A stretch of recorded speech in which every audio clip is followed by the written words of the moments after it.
According to the Bhagavad Gita, as well as according to the teachings of Lord Buddha, the source of suffering is that the body is temporary, life is temporary. Therefore, everything is subjected to birth, ultimately old age, disease, and death. And the Vedas explain there are three types of sufferings. Adhyatmaka, the sufferings of one's own body and mind. Adhibhautika, the suffering due to other living beings. And Adhidaivika, the sufferings due to natural circumstances, like heat or cold, or earthquakes.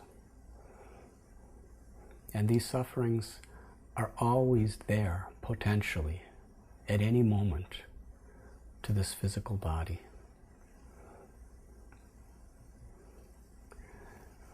The soul, Gita explains, Najayate mriyate va kadachit, that the source of life within the body, the source of consciousness, is the Atma, or the soul. And that soul is transcendental. In Sanskrit, Satchit Ananda. The soul is eternal, full of knowledge and full of bliss. And that's who we are. The soul is like the driver of the car, and the body is like the car. We're seeing through our eyes, hearing through our ears, smelling through our nose, tasting through our tongue, touching through our skin, thinking through our brain, loving through our heart. But who are we? Are we a brain or a heart or an eye or an ear? We are the witness. We are the soul. That is who we are. And that soul is by nature full of love, full of fulfillment. But when that soul identifies itself with the body, thinking that this is me, and becomes completely immersed in that state, then the soul has to identify with all of the vulnerabilities and frailties of this body.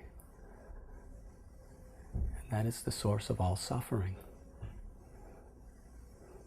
But in many ways, the sufferings in this world are blessings because they help us to take very seriously, if we make that choice, to really understand what is deeper, what is higher than all these temporary pleasures and pains, honor and dishonor, happiness and distress, health and disease, success and failure, birth and death.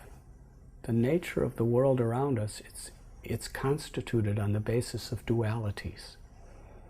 One brings pleasure, one brings pain. And to the degree we're attached to something that gives us pleasure, to that same degree we suffer when it's lost.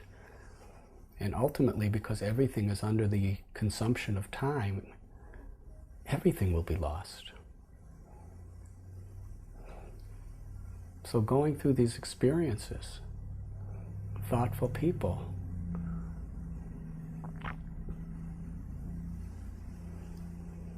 contemplate, is there something higher? Is there something deeper? Is there something more to life than this?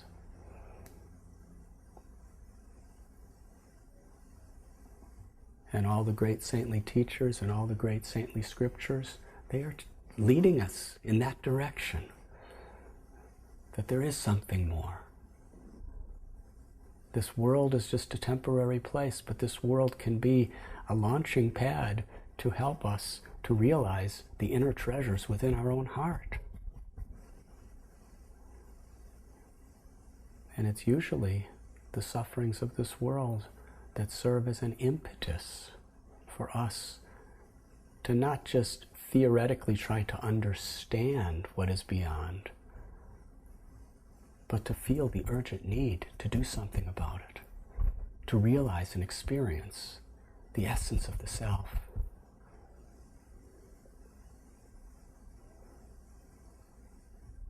In the Bhagavad Gita, Krishna tells, Dukkalayam ashashvatam, that the nature of this world, when we are in ignorance of our true self, is suffering. Potentially, there can be suffering at any moment, whoever we are. However wealthy, however educated, however powerful, disease, some other person, some natural circumstance could create a disaster, create a tragedy. So whatever happiness anybody has in this world, it's so tottering. It's like a drop of water on a lotus leaf. At any moment it could slip away. So where is permanent happiness? Where is freedom from suffering? It's only on the spiritual platform. And that's what all the great sages have come to tell us. In the Bible it is said that make your treasure not in this world, but make your treasure in the kingdom of God. Because in this world your treasure will be stolen by thieves, or rusted by the elements, or eaten by moths. But if you make your treasure in the kingdom of God, it is perfect and infallible. And then Jesus said, the kingdom of God is within.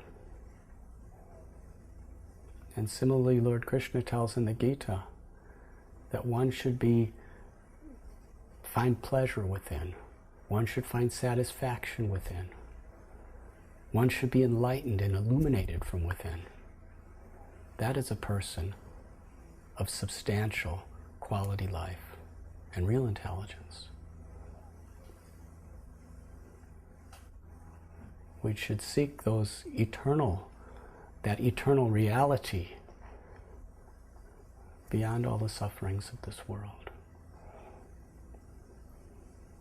and find real happiness.